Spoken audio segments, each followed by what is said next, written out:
There is breaking news tonight in the search for Nancy Guthrie.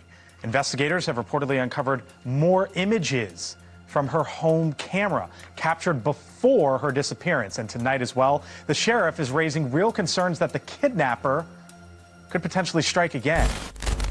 We are getting some breaking news in the investigation into the disappearance of Nancy Guthrie. As the search for answers into Nancy Guthrie's disappearance continues, over the last week, so many people still showing up and showing their support for Savannah. The man behind the mask, Tommaso Cioni, or Dominic Evans.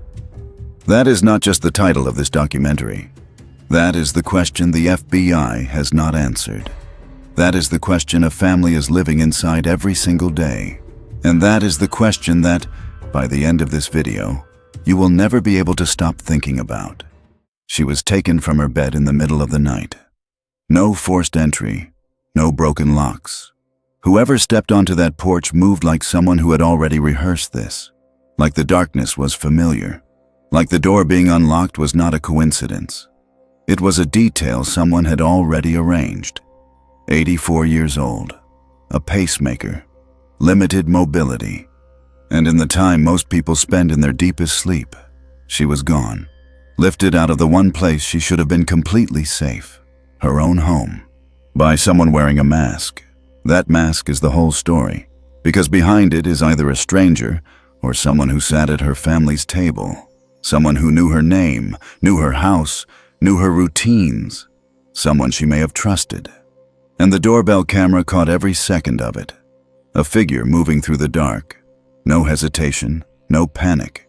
Calm in a way that only comes from one thing: preparation.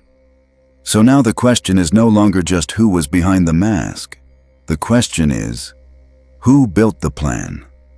Because somewhere between the masked man on that porch and the person who knew exactly which door to leave unlocked, there is a conspiracy.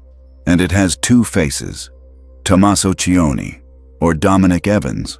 One of them may have planned it, one of them may have executed it, and one of them had a band whose debut album was called Life, Love, Love, Murder. We have to warn you before we go any further. This case is deeply disturbing, not just because of the crime itself, but because of how close to home the betrayal runs. This is not comfortable viewing, but it is necessary, because Nancy Guthrie has not been found. And somebody watching this video right now might be the reason she is. If you are new to Crime Files Network, this is what we do. We go deeper than the headlines. We pull the records the mainstream media leaves on the table. Subscribe right now, turn on your notifications, and drop a comment below telling us where in the world you are watching from. Because this community spans the globe and every single one of you matters to this investigation. The mask is coming off, right now. To understand what happened to Nancy Guthrie, you first have to understand who she was. Not the headline, not the missing person poster, the woman. Nancy Ellen Long was born on January 27, 1942, in Fort Wright, Kentucky, a small community just across the Ohio River from Cincinnati. She came from the American Midwest, from a generation that valued quiet dignity, family, and faith. She was not someone who sought attention. She was someone who showed up, for her children, for her church, for the people she loved. She made her way to Tucson, Arizona in the early 1970s, drawn like so many others to the desert Southwest, its wide skies, its warmth. She settled into the Catalina Foothills neighborhood on the northern edge of the city, a community of established homes tucked against the base of the Santa Catalina Mountains. She bought a home there. She built a life there. And for more than 5 decades. That house was hers. She married Charles Guthrie, and together they raised a family in that desert home. But in 1988, Charles died in Mexico at just 49 years old during a mining exploration trip. A sudden, devastating loss that left Nancy a widow in her mid-40s with 3 children to raise on her own. She did it. She raised them, put them on their paths, and watched them build lives of their own. Her oldest daughter, Annie Guthrie, became a poet, an author, and the marketing director of the University of Arizona Poetry Center, a woman who found her voice in words and built a career around them. Her son, Cameron Guthrie, stayed connected to the family, and would later become one of the most visible and heartbroken faces of the public search for his mother. And then there was Savannah Guthrie, who became one of the most recognized television journalists in America. Co-anchor of NBC's Today Show, a face millions of Americans woke up to every morning. Nancy raised all three of them in that Tucson home, in that same neighborhood where she would one day vanish. By 2026, Nancy was 84 years old. She still lived alone in the Catalina foothills, in the same home she had owned since the early 1970s.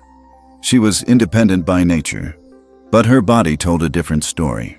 Sheriff Chris Nanos of the Pima County Sheriff's Department would later confirm publicly that Nancy could not walk 50 yards on her own without assistance. She required daily heart medication to manage her condition. She had a pacemaker keeping her heart in rhythm. Her physical vulnerability was not a detail at the edges of this case. It was central to it. Whoever took Nancy Guthrie knew they were not dealing with someone who could fight back, run, or call for help before it was too late. That was not a coincidence. That was a calculation. The last normal day of Nancy Guthrie's life was Saturday, January 31st, 2026. She spent the evening at the nearby Tucson home of her daughter Annie and Annie's husband, Tommaso Cioni. The family had dinner together. After dinner, they played games. It was an ordinary evening, the kind that fills a life without leaving a mark, until suddenly it becomes the last thing anyone can remember clearly. At approximately 9:45 to 9:50 that evening, Tommaso Cioni drove Nancy home. He pulled up to her Catalina foothills property and dropped her off. Electronic records later confirmed that Nancy's garage door closed at exactly 9:50 p.m. Tommaso would later tell investigators he watched her go inside and confirmed she was safely in before he left. That garage door closing at 9:50 p.m. is the last confirmed moment Nancy Guthrie was inside her home and accounted for. Everything after that belongs to the dark. The following morning was Sunday. Nancy had a routine. Most Sundays, she participated in a virtual church service, watching from home, connecting with her faith community the way many people her age had adapted to doing in recent years. When she did not appear that morning, someone noticed. A member of her church reached out to the family. By 11:56 in the morning, Annie, Cameron, and other family members had arrived at Nancy's home. What they found stopped them cold. Nancy was not there. Her phone was still inside. Her wallet was still inside. Every personal item she would never willingly leave behind was sitting exactly where she had left it, as though she had simply stepped out for a moment and never come back. At 12:03 p.m., someone called 911. When investigators arrived and processed the scene, they found blood drops on the front porch walkway. Forensic analysis confirmed they belonged to Nancy. She had not left her home quietly or willingly. Something had happened on that porch, and whatever it was, it had happened in the middle of the night, hours before anyone knew to look for her. Savannah Guthrie was in the middle of preparations for NBC's coverage of the 2026 Winter Olympics when she got the call. She stepped away from all of it immediately. Her duties, her schedule, the broadcast she had been preparing for. She went to Tucson, and she did not come back. Sheriff Chris Nanos of the Pima County Sheriff's Department took charge of the case and opened a formal criminal kidnapping investigation. Standing before cameras in the days that followed, he said something that would be repeated across every news outlet covering the story. He said, "I personally believe Nancy Guthrie is alive." He said it with conviction. He said it more than once. Whether that conviction was based on evidence or on hope, the public held on to it. On February 4th, 3 days after Nancy was reported missing, Savannah, Annie, and Cameron Guthrie sat down together and recorded a video. They addressed whoever had taken their mother directly. Savannah looked into the camera and said, "We are ready to talk. Please reach out to us." It was composed. It was deliberate. And behind the composure, anyone watching could see exactly what it cost her to say those words. That same day, President Donald Trump called Savannah personally following an interview she gave to NBC's Tom Lamas. Trump offered additional federal resources and directed federal law enforcement to assist the investigation. The White House posted about the case on social media, urging the public to come forward with any information. Within 48 hours of the story breaking, it had crossed every border: national, international, digital. The disappearance of Nancy Guthrie was no longer just a local missing persons case. It was everywhere. But the cameras, the rewards, the presidential phone calls, none of it changed the one fact that sat at the center of everything. Nancy Guthrie was gone. Taken from her own home sometime between 9:50 in the evening and the moment her pacemaker app stopped sending data. And at that point, no one knew by whom, no one knew how, and no one knew where she was. That is what this documentary is going to answer, one chapter at a time. For 11 days after Nancy Guthrie was reported missing, the public knew almost nothing about what had actually happened inside and around her home that night. Law enforcement held what they had close. Then on February 12th, the FBI changed that. The Bureau released doorbell camera footage from Nancy's front door, and the story of how that footage even existed is worth understanding. The suspect had physically removed the Nest camera device from Nancy's door during the abduction. It was gone.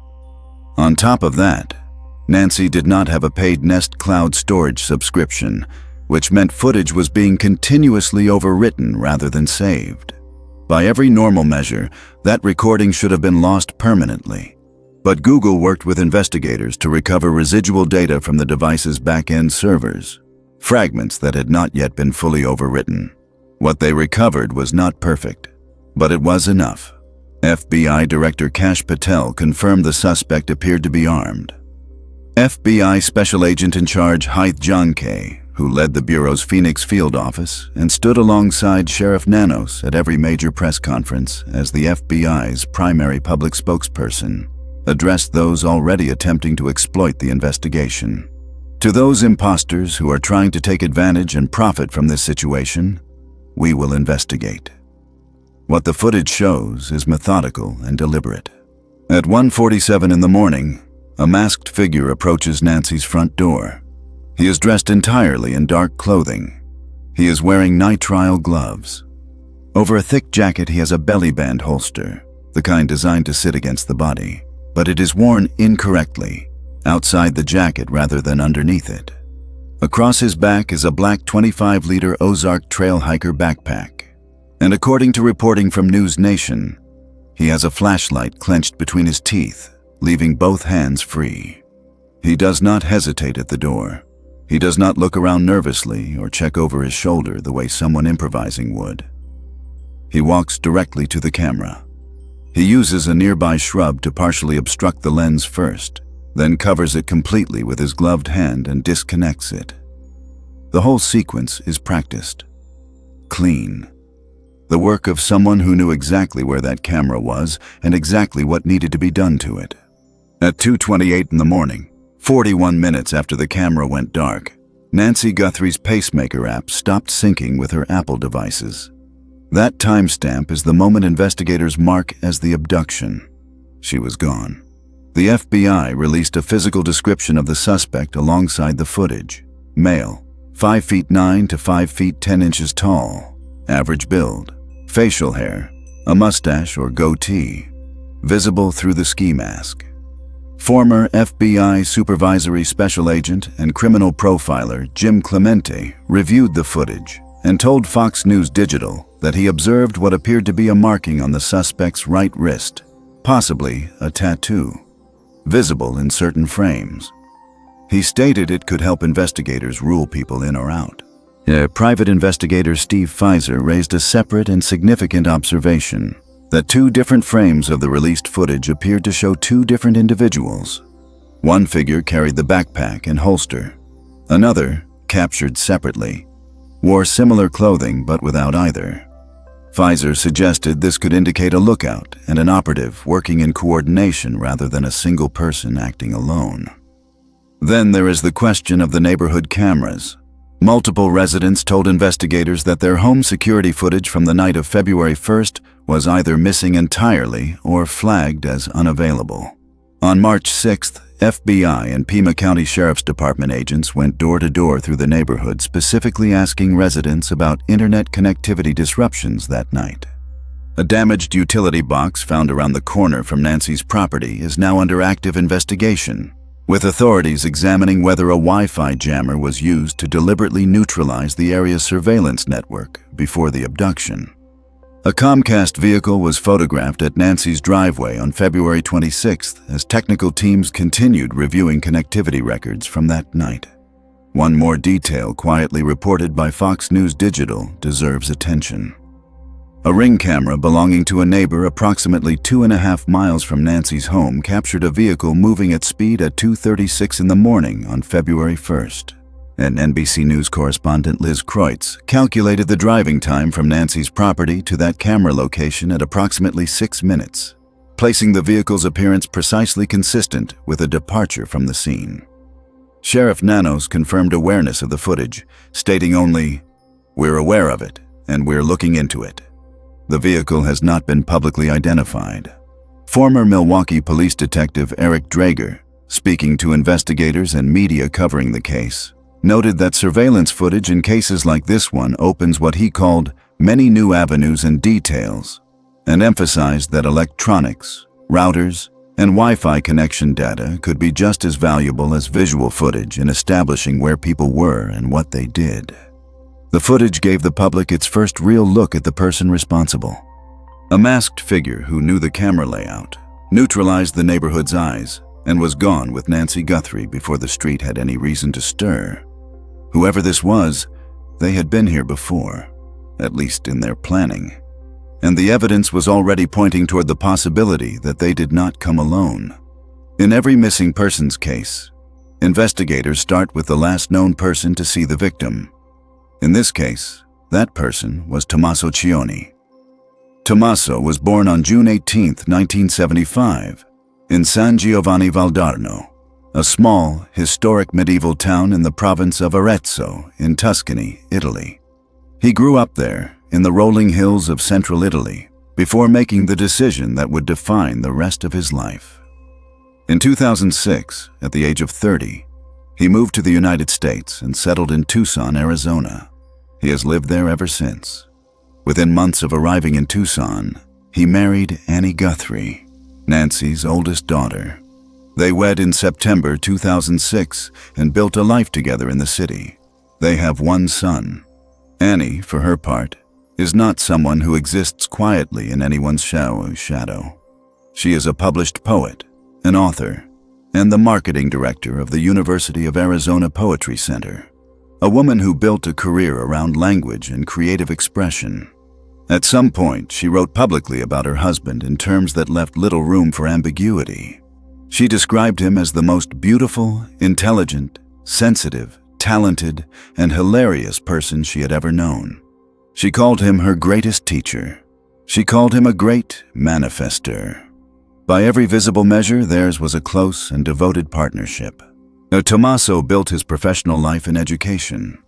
He teaches 6th grade science and AP biology at Basis Oro Valley School, a nationally ranked STEM-focused charter school on the northern edge of Tucson. He has been in the classroom for over 15 years. His public biography, written in his own words, reads simply, "He was born in San Giovanni Valdarno on June 18, 1975. Since 2006, he has been living in Tucson, Arizona. He writes when it happens. He studies lizards. He plays the electric bass. He makes homemade pasta. He once described himself in a moment of dry humor as a rock star. He is not the profile most people picture when they think of the word suspect." Just weeks before Nancy disappeared, a photo appeared on Nancy's Facebook page from Christmas 2025.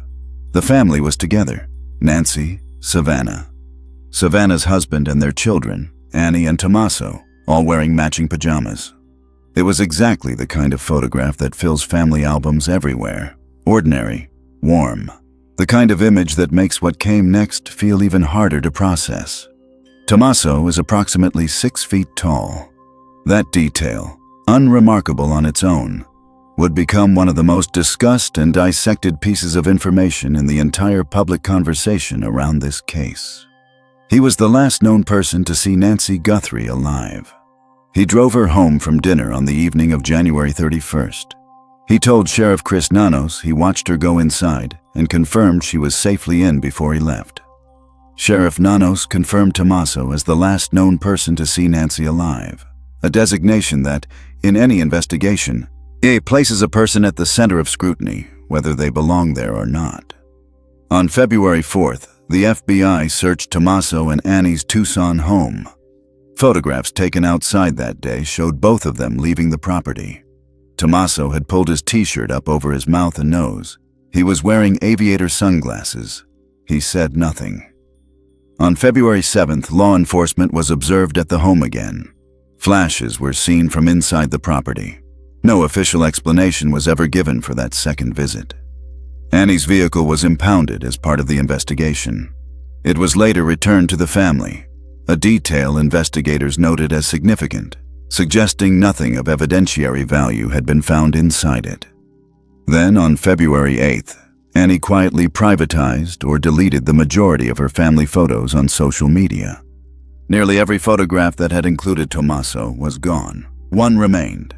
Whether that decision came from legal counsel, personal distress, or something else entirely, it drew immediate attention and generated a wave of public speculation that has not fully subsided.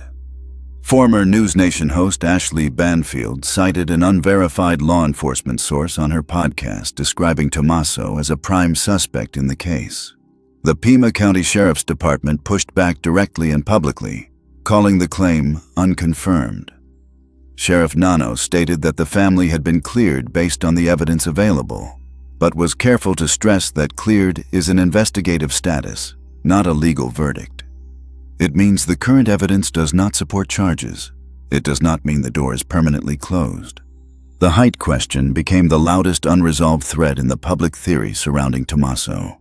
Multiple analysts and investigative journalists, working from photographs of him standing alongside other people of known height, concluded that Tommaso stands noticeably taller than the FBI's released range of 5 feet 9 to 5 feet 10 inches for the suspect in the doorbell footage.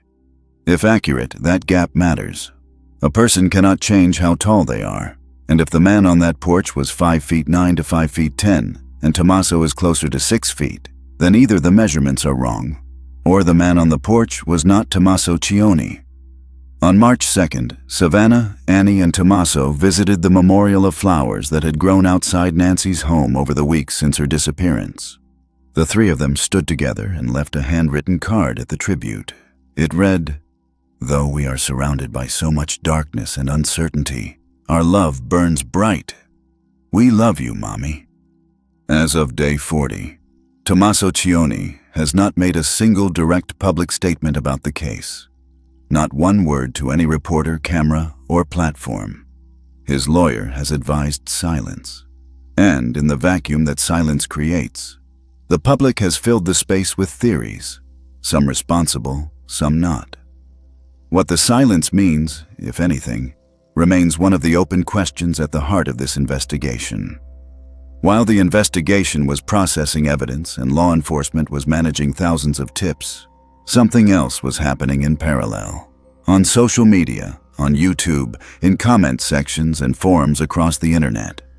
The public had found a name, and once they found it, they would not let it go. That name was Dominic Aaron Lee Evans. Dominic Evans was born on February 18th, 1978. He is 48 years old. He is an elementary school teacher. He is a husband, married to a woman named Andrea Evans. He is a father. He lives in the Tucson-Marana area of southern Arizona. Marana being a community situated northwest of Tucson, within easy driving distance of the Catalina Foothills neighborhood where Nancy Guthrie lived. He has spent most of his adult life in this region. By every surface measure, he was an ordinary man living an ordinary life in the same desert city where this case unfolded. The thread that connected Evans to the center of this story began, as so many things do, with a classified ad. In April of 2007, three men in Tucson found each other through the most routine of channels. Dominic Evans, a drummer, connected with a guitarist named Walter Loist Gonsalves Jr. through a Craigslist posting. Around the same time, Tommaso Cioni, who had arrived in Tucson from Italy just the year before, responded to a separate music ad in the Tucson Weekly. The three of them came together and formed a band. They called it Early Black. The sound was indie post-punk with shoegaze and grunge influences, the kind of music that fills small venues in college towns and earns loyal local followings without ever quite reaching beyond them. Dominic played drums. Tommaso played bass and sang. Gonsalves handled guitar and added vocals. In 2010, they recorded and released their debut album at Loveland Studios in Tucson. The Tucson Weekly gave it a positive review. They played shows across Arizona, Tucson, Phoenix, Flagstaff. They never broke into the mainstream, as the band eventually faded the way most independent bands do, quietly, without a formal ending. But the album they made together has a title that, in the context of everything that followed, is impossible to ignore. It was called Life, Love. Love, Murder. It would be irresponsible to treat a band name as evidence of anything. Artists choose dark and provocative titles all the time. Taken alone, it means nothing. But in the context of a case involving the suspected kidnapping of the mother-in-law of the man who played bass on that record, it is a detail that lands differently than it did in 2010. The title does not prove anything. It simply sits there, uncomfortable and unignorable. What matters more than the album title is what the band represents in terms of time. By January 2026, when Nancy Guthrie vanished, Tommaso Cioni and Dominic Evans had known each other for 19 years. Tommaso had been married to Annie, Nancy's daughter, for the entire duration of that friendship. Every year of that relationship existed in the context of Tommaso being a member of the Guthrie family. Evans would have known about the family, not because of any deliberate effort, but simply because that is what 19 years of friendship produces. Familiarity, access, knowledge of someone's life that accumulates without anyone noticing how much has gathered. Then, an investigative account on X, formerly known as Twitter, operating under the handle JLR Investigates, posted a screenshot of Evans's Pima County court records. Multiple media outlets subsequently confirmed the contents. The records showed felony convictions for burglary, robbery, theft, and embezzlement, and along with a DUI. Each of those charges carries weight in the context of this case. Burglary involves unlawful entry into a structure with intent to commit a crime, which maps with uncomfortable precision onto what happened at Nancy Guthrie's home. Robbery involves the direct use of force or threat of force against another person, a psychological threshold that most people never cross. Embezzlement involves sustained deception from within a position of trust over an extended period of time. And a DUI, while less serious in isolation, reflects a pattern of prioritizing personal interests over consequences to others. Taken together, the record painted a picture of someone with a documented history of crossing legal and moral lines. The physical comparison came next. The FBI had described the suspect as a male, standing 5 feet 9 to 5 feet 10 inches tall, with an average build. Facial hair consistent with a mustache or goatee, and a possible marking or tattoo on the right wrist. Online investigators pulled footage from Early Black's old music videos and live performance recordings. They noted Evans's athletic build. They noted his dark facial hair. They pointed to what appeared to be a tattoo on his wrist, visible in certain frames. Side-by-side comparisons began circulating across every platform. It needs to be said clearly. Low-resolution doorbell camera footage, distorted by infrared lighting and partially obscured by a ski mask, cannot produce reliable visual identification. Comparing that footage to casual photographs or video shot in entirely different conditions is not forensic analysis. It is pattern recognition, and pattern recognition without scientific methodology is not evidence. The comparisons that circulated online were observations, not conclusions. Evans did not stay silent indefinitely. In a conversation with the New York Times published around February 25, 2026, he spoke. He said he had met Nancy Guthrie exactly once, at an Easter egg hunt at her home in 2011. He said he learned about her disappearance through Instagram. He said when he found out, he messaged Tommaso to offer his support. He was interviewed by sheriff's investigators, a session that lasted approximately 40 minutes. They asked him about the band, about his friendship with Cioni, and about where he was on the night Nancy disappeared. He told them he was home with his family. He said he has not heard from investigators since that conversation. His wife Andrea told the New York Times she was, in her own words, scared numb. The two of them had retreated to their bedroom with the lights turned off as people from the online true crime community descended on their neighborhood. Sheriff Nanos stepped in publicly, expressing sympathy for Evans and what his family was being put through. Evans himself said something that cut through all of it with quiet clarity. He said he felt like someone had taken his name. He said there are innocent people who get hurt. No law enforcement agency has named Dominic Evans as a suspect. No official source has produced any evidence connecting him to the disappearance of Nancy Guthrie.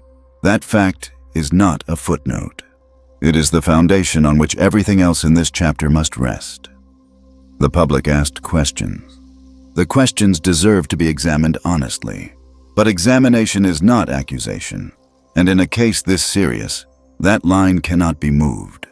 While the public debated names and theories online, the investigators working this case were focused on something that does not operate on speculation: physical evidence. And in the weeks following Nancy Guthrie's disappearance, the forensic picture that emerged was both significant and complicated. The first major piece of physical evidence came from outside the home. A nitrile glove was recovered approximately 2 to 2.5 miles from Nancy's property. Investigators noted immediately that it visually matched the gloves worn by the suspect in the doorbell camera footage. The same style, the same type. It was sent for DNA analysis. The results came back. The DNA belonged to an unknown male, and it did not match Nancy. It did not match any member of her family, and when authorities ran it through CODIS, the FBI's National Criminal Database, which at the time contained profiles from approximately 26 million individuals, it returned nothing. No match. Out of 26 million profiles, not one connected to the DNA on that glove. That result alone would have been significant enough. But then came the follow-up. News Nation and Fox 11 both confirmed that the DNA extracted from that glove was eventually traced, not to a suspect, not to anyone connected to the case, but to a restaurant employee who works in the vicinity of Nancy's home. The glove had nothing to do with the abduction. A lead that had carried enormous investigative weight from the moment of its discovery was eliminated. Additional gloves recovered from the surrounding area were sent to a private laboratory in Florida for further testing. Those results have not been publicly released. There was also an unusual footnote to the physical search of Nancy's property. Several individuals carrying metal detectors were reported to have entered the home, apparently searching for small items that might have been dropped during the abduction. Jewelry, personal effects, anything that could have fallen unnoticed. The circumstances around how they gained access were not fully explained publicly. It was an irregular detail in an already irregular investigation. The second strand of forensic evidence came from inside the home itself. Biological material was recovered from within Nancy Guthrie's residence and sent to the same private laboratory in Florida. When Sheriff Nanos spoke to NBC News on March 2nd, he disclosed something that shifted the picture considerably. The DNA found inside the home, he said, appeared to be a mixture, potentially from several different people. Forensic experts noted that mixed DNA samples are significantly more difficult to work with than single-source samples. Separating individual profiles from a mixture requires more time, more sophisticated analysis, and carries a higher risk of inconclusive results. Authorities submitted what they had to CODIS. Again, no match came back. Out of 26 million profiles, nothing returned. Nanos addressed the public directly on this point, saying he still believed the DNA could be a viable lead, but that it would take more time. What the two samples confirmed, taken together, It was that two different individuals had contributed genetic material to this crime. The profile from the glove and the profile from inside the home did not match each other. Two people, two separate sources of DNA, two separate locations, one on an escape route, one inside the room where an 84-year-old woman was taken from her bed. Investigators are now pursuing investigative genetic genealogy, the same technique that broke the Golden State Killer case after decades of failure, and the same method used to identify Brian Kohberger in the Idaho murders. The process works even without a direct CODIS match. If a relative of the suspect, a sibling, a parent, a cousin, has submitted their DNA to a commercial service like 23andMe or Ancestry, and investigators can build partial family trees from those matches and work their way across generations toward a specific name. Retired FBI agent Jason Pack explained the sequence clearly. The private lab completes the profiles. The sheriff receives them. The FBI uploads them to CODIS. If nothing comes back, the genealogy databases take over. It is not fast, but it has solved cases that sat cold for 30 years. Former FBI hostage negotiator Chip Massey weighed in on what two DNA profiles mean for the broader theory of the case. He stated that an accomplice would significantly complicate and change the investigation, and added that two people would be needed to manage the logistics of controlling a hostage, maintaining her health over time, and keeping her location secure. Retired FBI agent Jennifer Coffin-Daffer went further, posting publicly that there could be at least one kidnapper and a separate individual still at large, and raising the concern that without an arrest, the perpetrators could strike again. In parallel with the laboratory work, Sheriff Nanos confirmed that polygraph tests were being used as part of the investigation. He also confirmed that investigators had collected cheek swabs, DNA samples, from what he described as different individuals they had spoken to along the way. He did not name those individuals. He did not need to. The implication was clear. The investigation was not waiting for the lab. It was building its case from every direction available. When a high-profile disappearance captures national attention, it inevitably attracts two kinds of people: those who want to help find the truth, and those who see an opportunity in someone else's tragedy. In the Nancy Guthrie case, both showed up within hours of the story breaking, and separating the two would consume significant investigative resources in the critical early weeks. The first ransom communication arrived almost immediately. On February 1st and 2nd, TMZ received a message demanding millions of dollars in Bitcoin. TMZ founder Harvey Levin disclosed that the note stated Nancy was, in the sender's words, okay, but scared. The communication also included one specific detail about the placement of Nancy's Apple Watch, a detail law enforcement immediately recognized as a potential verification mechanism and withheld from public disclosure. If a genuine captor followed up, that detail could confirm contact. If someone fabricated a follow-up, its absence would expose them. On February 2nd, KOLD-TV, the CBS affiliate in Tucson, received a separate ransom demand through its online tip portal. This one included a specific Bitcoin wallet address and a payment deadline. A third outlet, KGUN in Tucson, received a communication demanding $6 million with a deadline of February 9th. By the time a fourth note arrived on February 16th, claiming the sender had witnessed something south of the border 5 days earlier and knew the identity of the kidnapper. At least 4 separate ransom-style communications had been sent to media organizations across the country. The family responded publicly and carefully. On February 4th, Savannah, Annie, and Cameron Guthrie released a video that addressed both the ransom demand and the need for proof of life directly. Savannah looked into the camera and said they were ready to talk, that they needed to hear from whoever had their mother, and asked them to reach out. 3 days later, on February 7th, the family released a second video.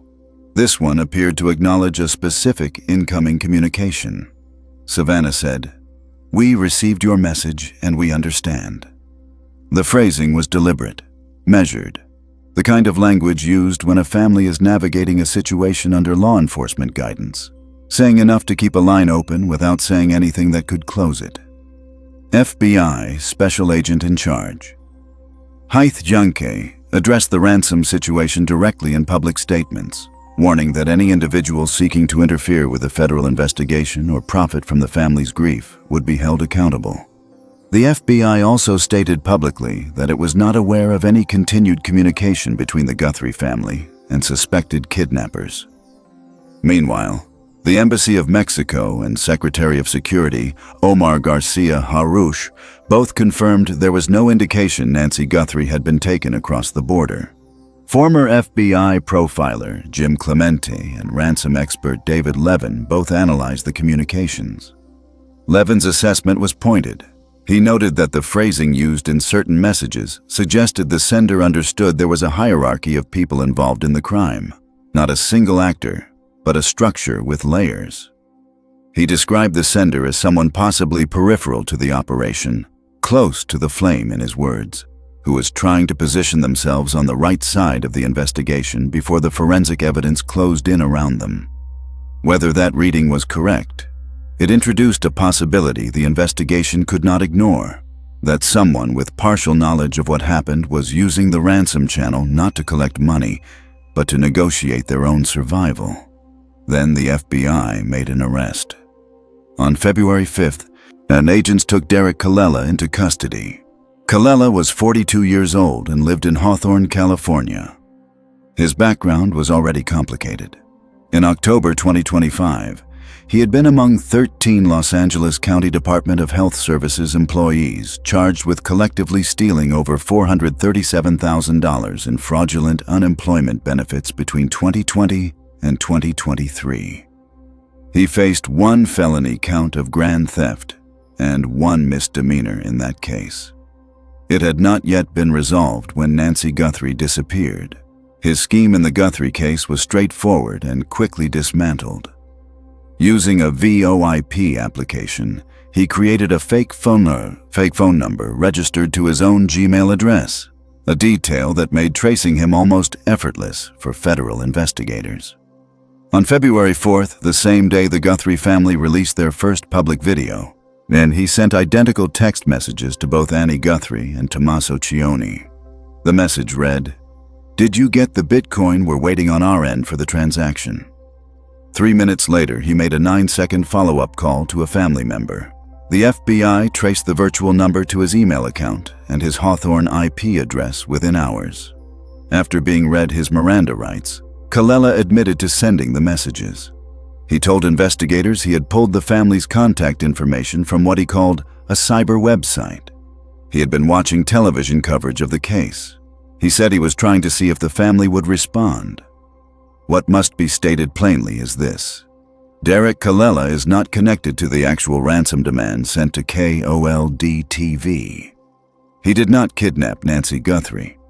He is an imposter who saw a grieving family on television and decided to insert himself into their nightmare for reasons that only clarify how little some people regard the suffering of others.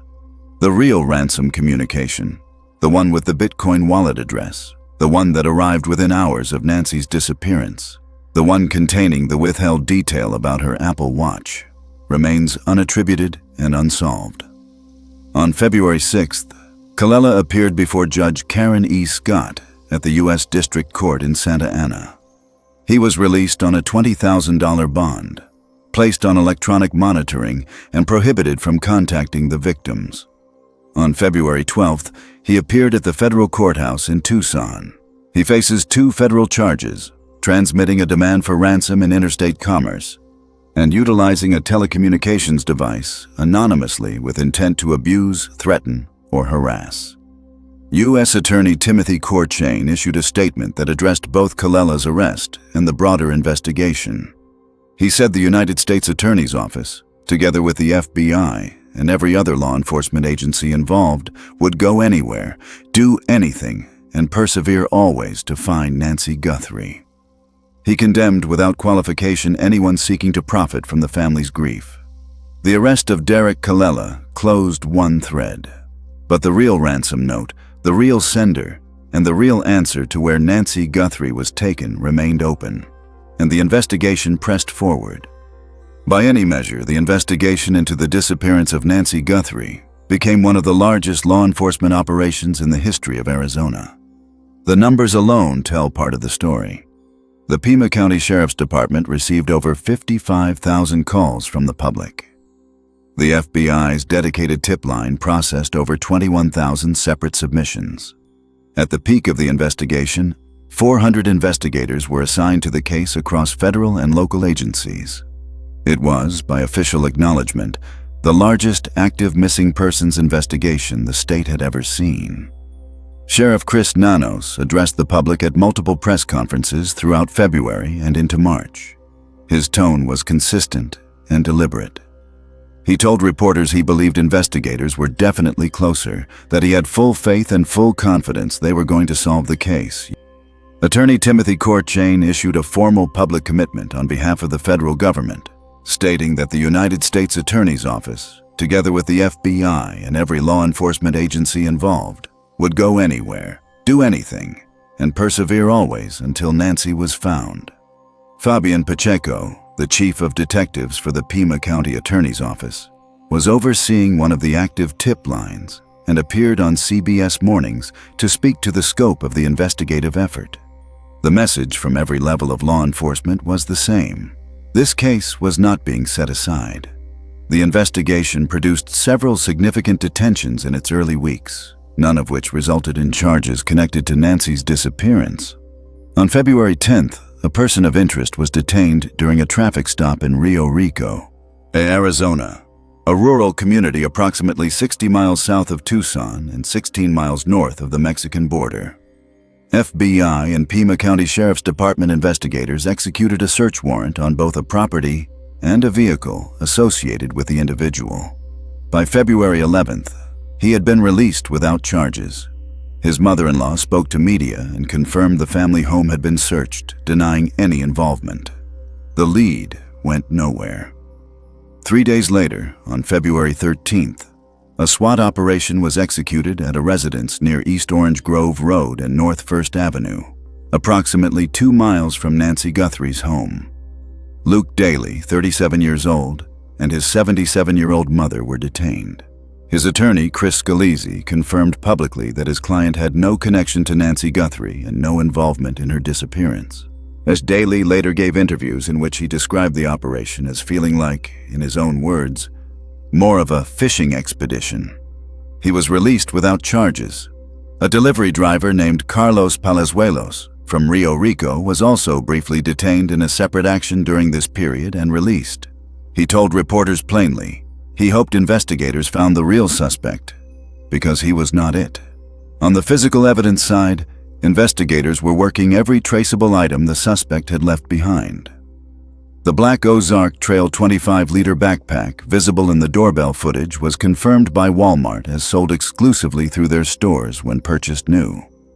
Sheriff Nanos noted investigators were also examining whether it could have been obtained through a resale platform, which would complicate the purchasing trail considerably. Either way, agents were working with store managers across Arizona to trace purchases within the prior 30 to 60 days.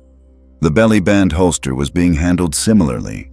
Nanos described it publicly as having pretty unique characteristics. Agents were taking photographs of it to gun stores across the Tucson area, and the FBI was reviewing gun purchases made in the region within the past year. As of the March 2nd press conference, investigators had not been able to identify the clothing worn by the suspect. That trail remained open. Technology played a significant role in the investigation from early on.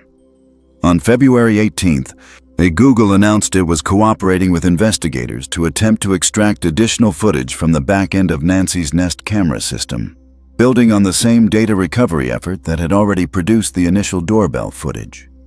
Separately, a device known as a signal sniffer, a Bluetooth tracking tool, was deployed via helicopter over areas of interest in the search.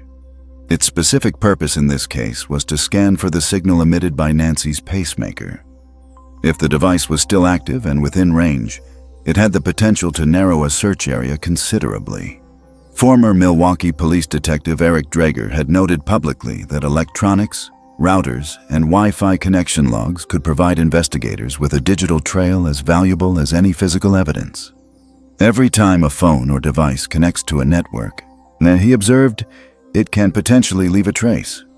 Former FBI agent Giacalone echoed that assessment on day 40, pointing specifically to video cameras, routers, and Wi-Fi connection data as areas he would be examining closely.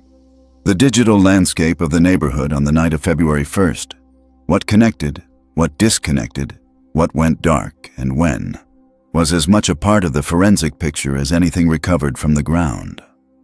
By early March, the operational footprint of the investigation began to shift. Cadaver dogs, which had been deployed across search areas, were stood down as of March 9th.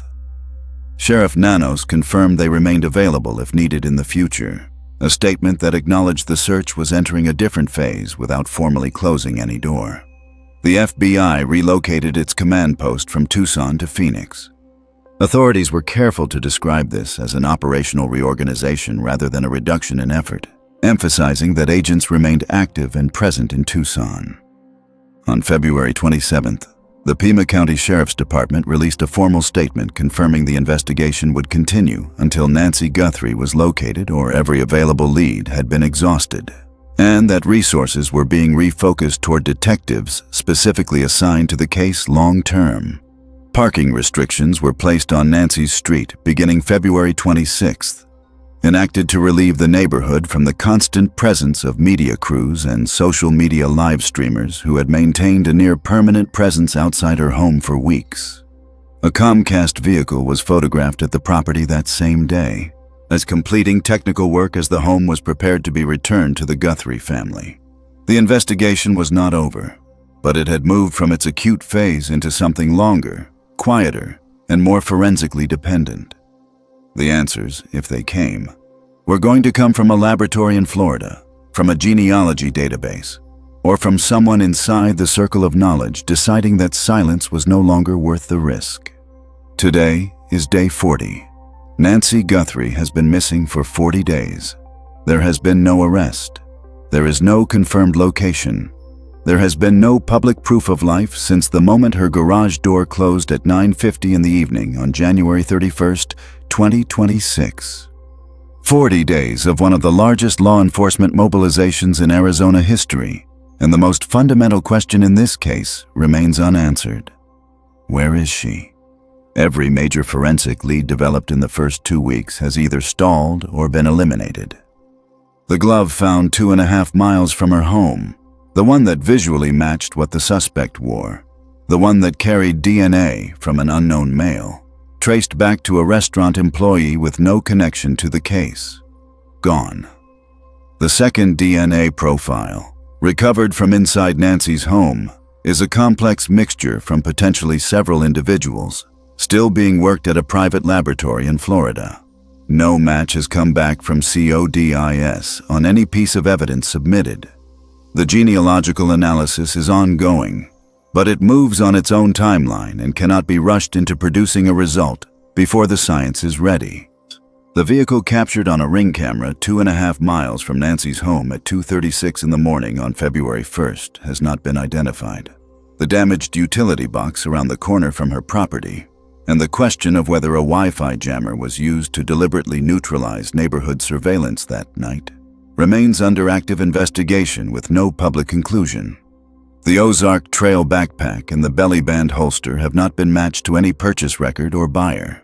The original Bitcoin ransom demand sent to KOLD-TV, the communication that arrived within hours of Nancy's disappearance and contained the withheld detail about her Apple Watch, remains unattributed.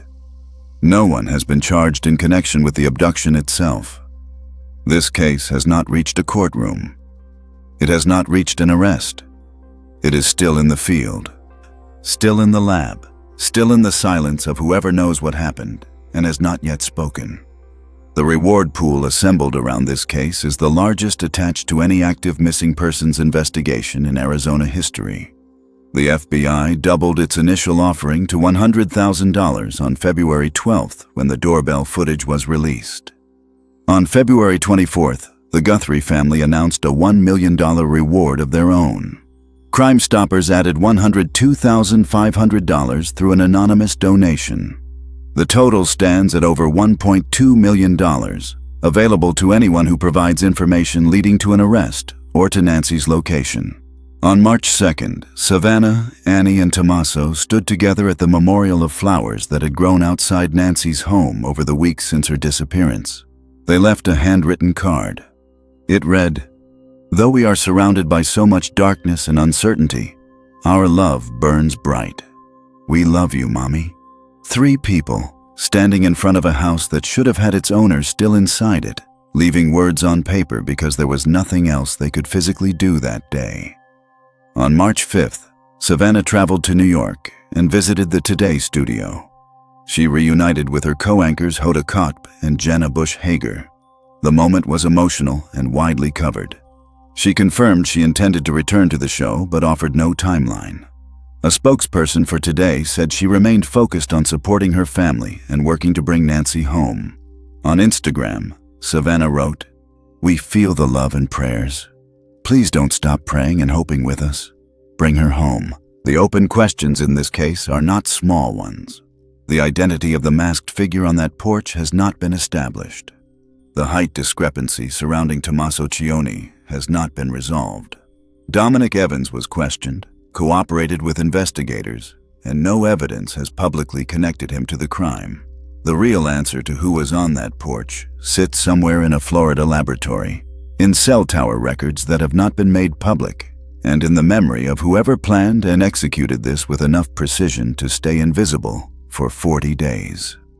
Former FBI agent Jennifer Coffin-Daffer stated publicly that the perpetrators may strike again, and that every day that passes becomes more critical given Nancy's age, her heart condition, and her dependence on daily medication. Sheriff Nanos, standing before cameras on day 40, has said the same thing he has said from the beginning. He personally believes Nancy Guthrie is alive. He has full faith the investigation is going to solve this. This documentary will be here when it does. The DNA results will change everything when they come. The cell tower data will either confirm or dismantle every theory this case has produced. When that happens, Crime Files Network will cover it in full, in detail, the moment it breaks. If you are not subscribed, do it now. Turn on your notifications. Share this documentary with everyone following this case. The FBI tip line is open. The reward is over $1.2 million. Nancy Guthrie deserves to be found. And someone watching this right now may be the reason she is. Before we go, take a moment and do something that costs you nothing, but could mean everything to this case. Share this documentary. Not just for the algorithm, not just for the channel, but because Nancy Guthrie's face needs to be in front of as many eyes as possible. Every share is another set of eyes. Every comment is another person who cares. And in a case built on tips, on public attention, on the possibility that someone somewhere knows something they have not yet said out loud. Visibility is not just helpful, it is necessary. If you have any information about the disappearance of Nancy Guthrie, contact the Pima County Sheriff's Department tip line, the FBI's dedicated tip line for this case, or submit anonymously through Crime Stoppers. The reward is over $1.2 million. Someone knows something. That someone may be watching this right now. To the Guthrie family, Savannah, Annie, Cameron, this community sees you. We see what you are carrying. We are not looking away. And to Nancy, wherever you are, you have not been forgotten. Not by your family, not by the investigators who have given 40 days and counting to finding you, and not by the hundreds of thousands of people across this country and around the world who say your name every single day. Here on Crime Files Network, we cover the cases that matter, the ones that do not get to disappear quietly into a back page, the ones where a real person is still out there waiting for someone to get it right. We pull the records, we follow the evidence, we stay until there are answers. If that is the kind of content that matters to you, subscribe right now. Hit that notification bell, because the next update on this case is coming, and when it does, you need to be the first to know. We will see you in the next one, and we will not stop until Nancy Guthrie is found.